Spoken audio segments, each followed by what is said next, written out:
You're listening to episode 44 of the Master Your Mind, Business, and Life podcast.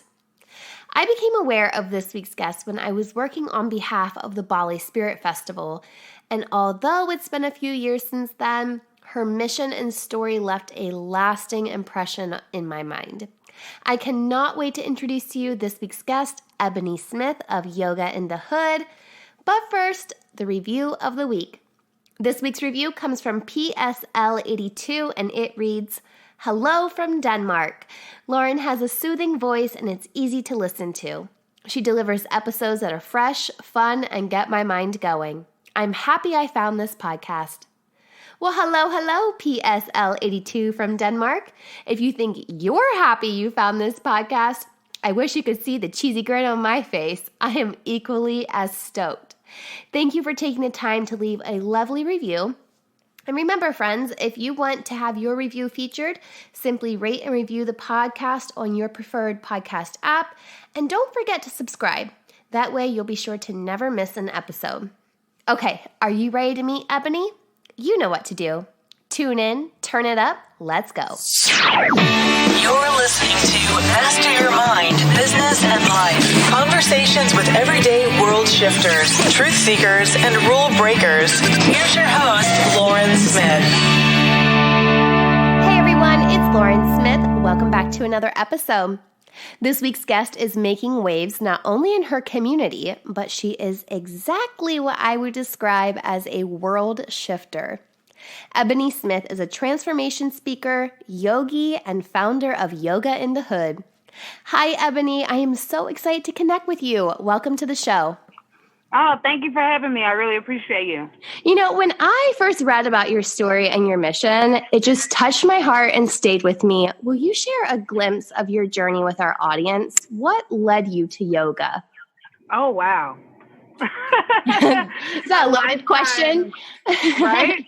It is a loaded question. I don't know if I have to start from somewhat of the beginning because I feel like the universe had all led me there. Yeah. At the age of 8 years old, I was molested by one of my neighbors, and I told someone that I trusted, and they were like, "Well, that's what you get for going down there." What? And like I can right, all is well.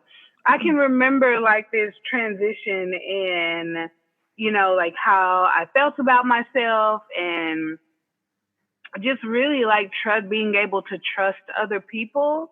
And, when you go through trauma, like these issues in the tissues, they have to come out. And so mine really kind of came out as me acting out, and that led to me always being either suspended or in in-house suspension or in detention. And as I grew up, that led to me being in and out of jail. And I found myself at 29, pregnant and married to this guy I had only known like a month. Wow. And addicted to Xanax. And the only thing I knew about having a baby is that I wanted to have a natural childbirth because I saw Ricky Lake do it on a documentary. Hey, that's goals though. Right? It is. So I found a doula, and my doula was like, "Hey, you have to practice yoga because it's going to help to prepare your body for childbirth." And I was like, "Well, Black people don't practice yoga." Mm-hmm. And, and my surroundings justified that because the first yoga studio that I found was 24 miles from my house. Mm-hmm. I had vaguely heard of this practice, and the reflection of what wellness is or who yoga is for doesn't look like me. And so, it was kind of a struggle, but I finally went to a yoga studio. And I walked into this yoga studio, and it's like, you feel this energy of people are like, "What the hell are you doing here?" Right. So much so that the lady was like, "Hey, ma'am, this is a yoga studio. Like, what the hell are you doing here?" But despite of that experience, my experience on the mat was absolutely life-changing. It was really, I feel like the first time in a long time that I was connected to self again. Like I had been introduced to myself again. Like, "Hello, how are you?" Yeah. It's been a while type of thing. you know, and that kind of energy just continued to draw me to yoga and its practice. And one of the most valuable things, you know, aside to the breath and its power, was that if I changed my mind, I could change the world around me. And that just really resonated with me, because that's something that I had never been taught, that my thoughts will cultivate the world around me. So stepping onto that mat was like your power moment, and you didn't even know it in that moment. I had no idea. Wow. Did you keep going back to that same studio, or did you look for something else? Yeah. I did until my 30 days was up, because, you know, it's like $30. And then it becomes insanely expensive. Yeah. So I did that to like a few yoga studios in Dallas. And then I was like, oh, well, I could just do this on YouTube. And so I did it on YouTube. Yeah.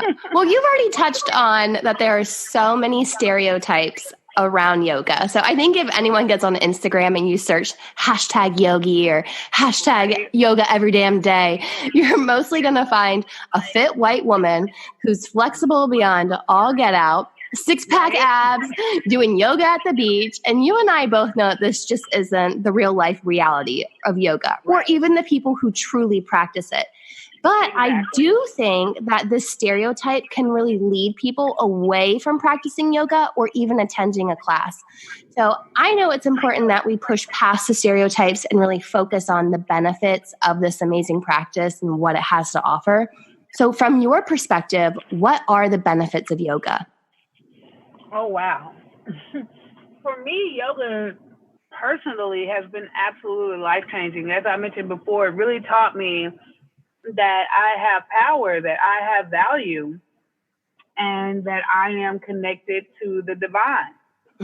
But not only that, but it just helped me so much in gaining patience, and not only patience with other people, but patience with myself.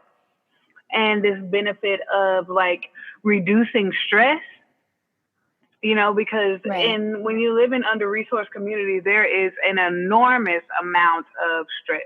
Yeah. Stress about where your next meal is going to come from, stress about whether you're going to get evicted or not, stress about how you're going to take care of your children, like all of these things.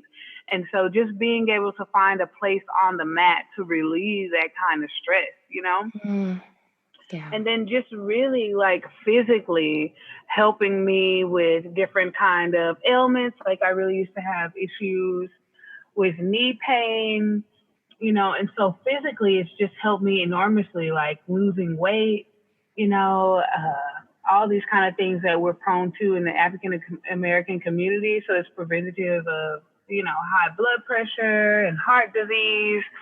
And so there is just an enormous mind, body, and spirit benefit from practicing yoga. That's so true. How do you think it helped you kind of like start to heal the trauma that you went through as a child? Just being able to connect to oneself. I think a lot of times that when we go through trauma and difficult situations, the first thing that we want to do is like escape. We want to escape, and however we're escaping, whether it's like through drugs and alcohol or through work or through, you know, social media and networks of that nature. And so it just really taught me how to connect to myself and notice how I was feeling in those moments of being triggered and, you know, remembering things from the past and just knowing that that is not my present.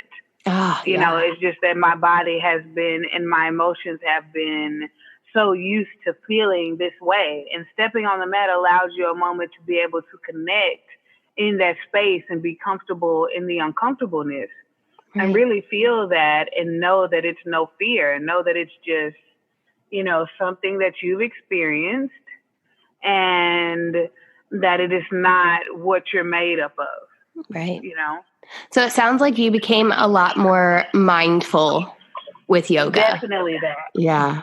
Isn't it like so crazy how life can really just change when you become more mindful of just everything around you, even like just yourself, how you react, how you're operating. It's just like, it's a game changer. It's absolutely a game changer to be present and not thinking about things that you have to do or things that you weren't able to get done or things that happened in the past, but to be present and knowing at that point in time, like, what do you need as a person, or what's really going on around you, and how you can react positively to those things. Right. Right. And I think a lot of times, like, the anxiety comes up of, especially what you're talking about. You don't know where your next meal is going to come from. You don't know if you can pay your rent. And then in that moment, you really just have to focus on what you can control in that moment, in that day. Like, and sometimes that's not a lot. Sometimes it's just, I was able to wake up this morning, mission complete. You know, like, but yeah, it does. So I know it's not a lot, but that's everything. Yes. Oh my gosh. So true. So true. And I know you said you had to drive 26 miles to your first, that's insane. So like, clearly that was not very accessible to everyone in your community. So why do you think it's important to make wellness accessible? Oh man, because wellness is some reason is viewed as like this luxury that only some people are supposed to have access to wellness, when wellness is a human right. And everybody should have the resources to be well, mind, body, and spirit, whatever that looks like to you. And so whether that looks like to you having accessibility to yoga classes or Zumba or a gym or healthy food, you know, or knowledge about even how to cook healthy food. Like, all of these things are all encompassing of wellness and should be accessible, but they're not. Like, I live in Dallas, and Dallas is clearly segregated. It's a clearly segregated city. It's segregated through a freeway that they built over a slave graveyard. Wow. And so I didn't know that. Exactly. It was called Freeman's Graveyard, and they buried free slaves there.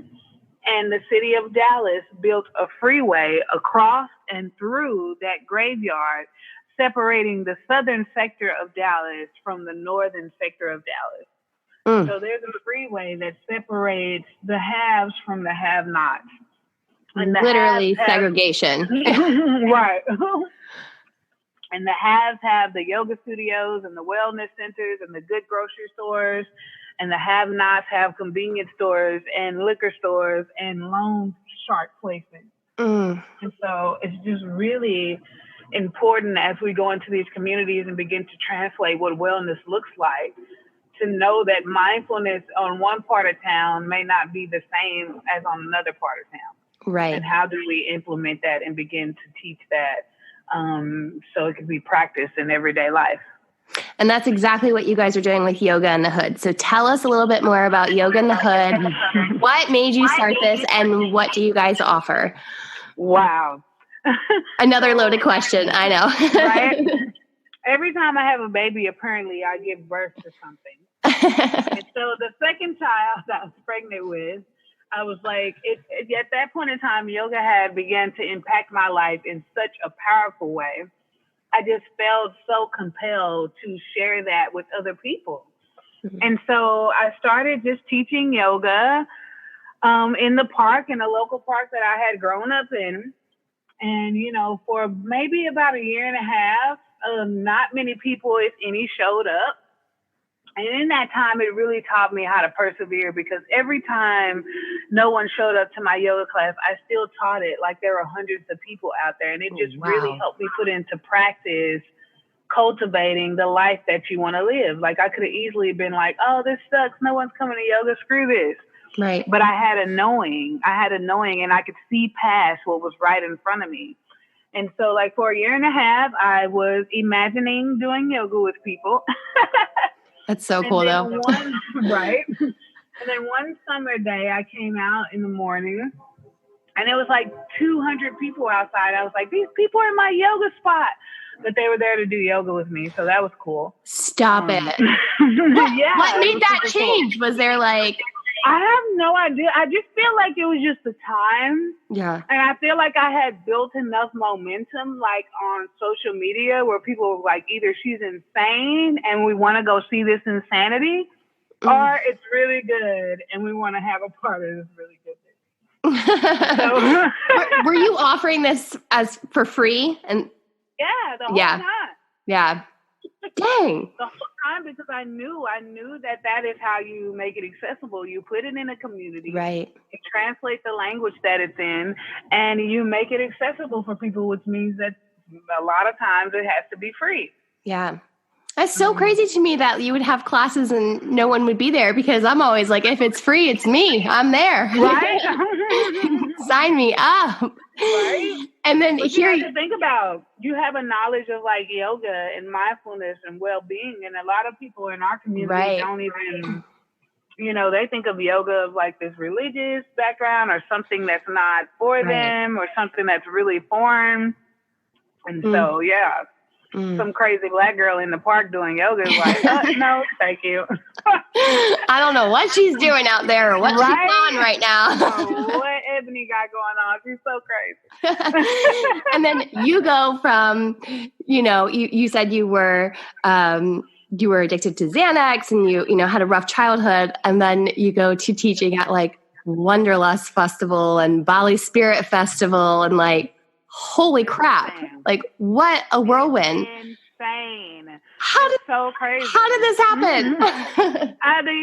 That's just what happens when you change your mind. I changed my mind and said, you know what?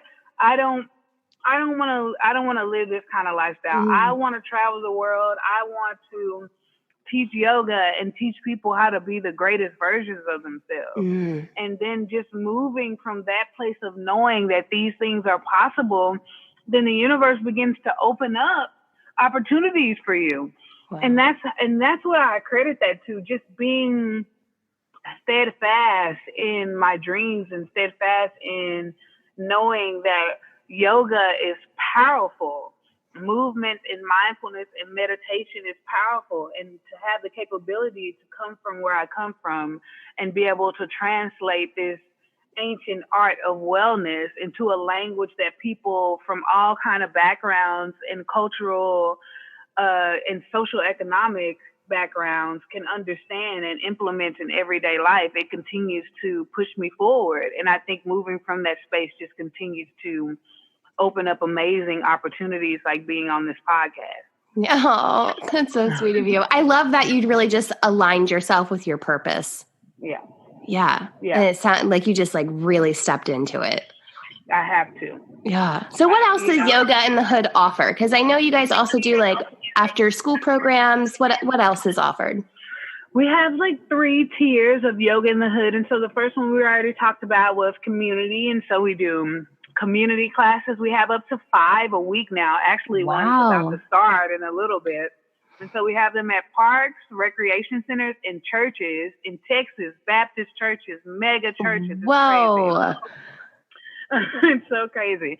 And then we do it on a corporate level. And so we go in and we teach about yoga and mindfulness, but wellness as a whole, and how that saves billions of dollars. And when you invest in the self-care and the well-being of your staff and the people that help you run your company, then you are investing in your company tenfold. And teaching about inclusion and diversity and how that drives better business. And then my favorite, because I taught school for 5 years before I was like, screw this, I'm teaching yoga. The education sector, just teaching social and emotional development through yoga, mindfulness, movement. And we do that on an after school basis. And we also infiltrate PE. And we're in it's like 28 schools now. Wow. We just added a couple of districts that are like outside of our hood. So that's going to be interesting. So it's just crazy. I'm super excited to see, people investing in the social and emotional development of not only our children, because I think that's a fallacy that we think that only the children are supposed to be socially and emotionally developed. But it's all of us who need that. It's all of us who need these coping skills to deal with the trauma that we've experienced, whether it's extreme or, whether into who's to say whether it's extreme or not. Right. But we've all experienced a type of trauma, and to have positive coping skills makes the difference, between the quality of life. And imagine if you were able to like have those skills as a child, how exactly like mind blown, because I think that all the time of like, oh man, if I would have learned this 30 years ago, I would have been 30 years ahead. But, I'm glad that I learned it when I did, because then I'm already ahead of where I would have been when I was, 60 if I didn't know it. Right. So, but then I know that we're able to teach these things to younger generations and,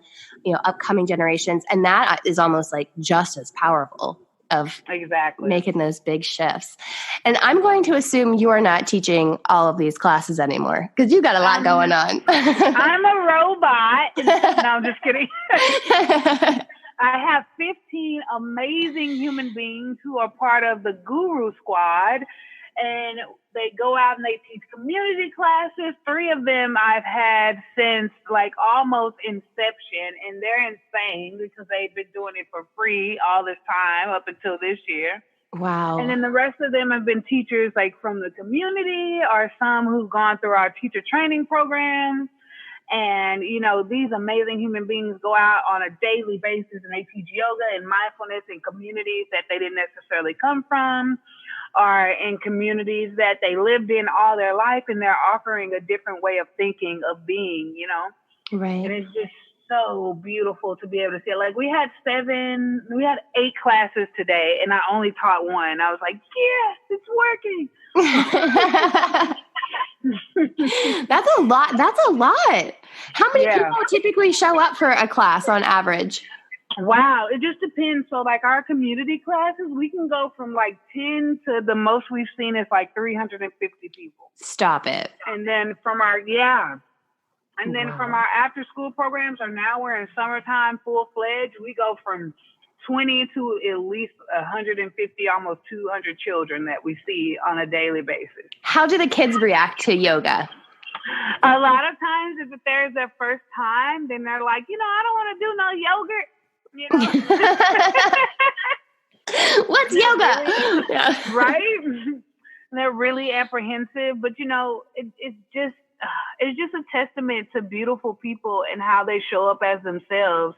And the teachers make them feel really comfortable in the space to try something new. And, by the time we're in it to win it, the first down dog, they are ready to go. And they just love it, and they respond well to it. And they're just, surprised at how they feel afterwards. Some describe it as a feeling they never felt before. Like, I just feel calm, and that calming feeling is something that is unfamiliar to them, and it should not be. Right. And so it's just so beautiful and so transforming, not only for the students, but definitely for us as instructors. Yeah, I can imagine. I feel like that would just light up my heart every single day. Right? Oh my gosh. And kids are so resilient too, to be able to express themselves like that, to say like, I now feel calm and I've never felt that way. It's just like, wow. Like, whoa. Yeah. And then they're using their voice, which is like a whole different power in itself. Yeah. And a lot of times children don't get to do that because it's always at school, be quiet. And you get home, be quiet. And I don't want to hear what you're saying, Turn that down. Yeah. Like, and it's, and then even then it's like, raise your hand. Like there's always an instruction of like when you're allowed to speak. And I know it's like so many times, like just feeling suppressed, and that can again carry through with you into adulthood, feeling like you don't have a voice, powerless. Exactly. Oh my God. I always, up until I started practicing yoga, I did not understand my value. I felt like I didn't have a voice, and what I said would not be respected or heard or received, and it's just so powerful through this practice and through, sharing it with others, how healing it can be. And you go from feeling like you don't have a voice to transformational speaker. So how has stepping into that role really changed your life? Like, what do you like most about that? I was like, okay, so I'm going to be right here. This is cool. After school programs, whatever. But then somebody challenged me, Christine Guillory, who is my speaking coach. And she was like, you do a lot of speaking. You should just start doing speaking engagements. And it has been absolutely amazing. The thing I love so much about it is to be able to have this capability to plant seeds within people that then they can begin to sprout and cultivate and harvest for themselves. Like I do not credit myself for healing anybody but myself. but to have the capability to speak from my experiences and speak from my knowledge and then give people the tools to help them transform their lives. And then they go off and I hear from them on Instagram or via email, and they have completely changed and cultivated their life because of the things that I was able to teach them is one of the most powerful things that I experienced thus far. And I was like, whoa, this is some real Oprah stuff right here. So I'm super excited to continue to do like these workshops and do these speaking engagements. You know, like I was just a keynote for Austin ISD and their mindfulness retreat that they have for their instructors. And it's just always such a powerful experience to be able to share, to be able to learn, and to be able to give people tools to help to cultivate the greatest version of their lives. Oh, I love that so much. And I love what you said, like you had about healing, because you have to heal yourself before you can even try to heal the world. And I know like so many people are like, we need to make the world a better place. And we do. We all do. We all need to step it up. But we can't do that unless we're taking care of ourselves and we're healing ourselves. Like it's totally an inward practice first. Like if we're broken people, we can't fix other broken people. Exactly. And a lot of times that's our premise. Yeah. And we come from this empty cup syndrome that the more especially as women, the more I pour out and the more I do for other people, then this makes me a great person. And although that's noble and a beautiful thought, think about taking care of yourself and pouring into yourself. So much so that your cup runneth over and you have things to share. We share a lot of times from an empty cup. And when you learn how to fill your cup up so much so that it runneth over and the people are able to notice how you take care of yourself, and the better you take care of yourself, you can take care of those around you, then that becomes contagious. That's how we heal the world, about taking responsibility for us as beautiful human beings. Yeah, self-compassion. Yeah. Man, yeah, I'm getting a big lesson in that. I feel like the last year that's been like my key focus is self-compassion, because it has been one of those things I would just push and push and push myself. Yeah. And then it's just like you get into like exhaustion mode or physically sick. And then I actually just had a conversation with my sister the other day. I was like, and I said the exact same thing you just did. I said, you're filling up everyone else's cup and yours is empty. Like, exactly. You can't expect someone to fill up your cup. Like, you have to fill up your own. Exactly. And that's kind of like the American way. Like, that's kind of like the thing. Like, you know, the more you're exhausted, the more progress you're making in life. Like, isn't that crazy? That's like the hustle mentality. Yeah. Exactly. Oh, I don't know why we adopted that mentality. I'm over it, though. I'm so over it. Oh my goodness. I feel like I could talk to you all day, but I know you also have another class coming up. So where can our audience go to connect with you further and learn more about Yoga in the Hood and every amazing things that you guys are doing? You can follow us on all social medias, Instagram, Facebook, Twitter, YouTube, LinkedIn at Yoga in the Hood. And that's yoga, the letter N, DAHOOD. You can follow us there, or you can visit www.yogainthehood.com for all our information and where we're going to be and how you can sign up for our yoga teacher trainings or book as a speaker or for a class. And we're super excited to have you all join our community of awesomeness. I love all of your yoga or your posts on Instagram. Like, thank you. And you're always like radiating. I feel like I see you and I'm just like, so much radiance. But Ebony, I would like to thank you for taking the time today to talk with me. You are definitely shifting the world, and there's just no doubt that you radiate love and light. Thank you so much. I really appreciate that. I can officially say that is the first time a train has made its way onto the podcast. And you know, most podcast hosts would probably try to edit it out, but I have said it once and I will say it again. I don't do much editing in the podcast because real and authentic conversations are what I aim for. Purpose over perfect. And I think we can all agree that Ebony's purpose simply shines. Head over to this week's episode notes found on mindbizlife.com for direct links to Ebony's website and social channels.